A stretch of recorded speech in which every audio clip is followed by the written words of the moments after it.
All right, as sports fans, we can be grateful, I believe. The radio stations like 810 are around. WHB exposed a group of arrogant, overpaid, underperforming athletes out of Kauffman Stadium. You've heard the expression used many times describing some of these professional athletes. Basically, they're of the notion that their stuff doesn't stink. Here's a classic example of slapping a hashtag right on the end of that.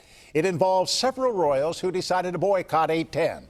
The ringleaders are a couple of guys who can be regarded at best marginal major league talent. And we'll call them out on this, Jarrod Dyson and Lorenzo Cain.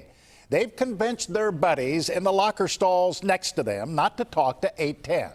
There's a couple of reasons that come into play here, folks. On May 3rd, after the Detroit game, Hosmer and Dyson showed up at the 810 zone at Harrah's in North Kansas City. They wanted to watch the pay-per-view fight between Mayweather and Maidana. They arrived, I guess it was right around 11 o'clock at night. The event was sold out. Neither Hosmer or Dyson had tickets, and they reportedly were unhappy because they wouldn't let them in. I'm told dozens were turned away that night because of a fire code issue. It's not uncommon that many players feel entitled and they like to be coddled.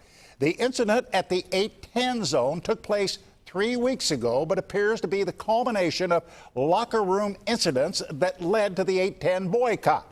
I'm just assuming now it's a fallout of what's somewhat, well, I don't know, maybe it was a contentious interview or not between Mike Moustakas and Danny Clinkscale of 810. It took place about a week ago. Clinkscale doesn't lob any softball questions. He's usually direct and to the point.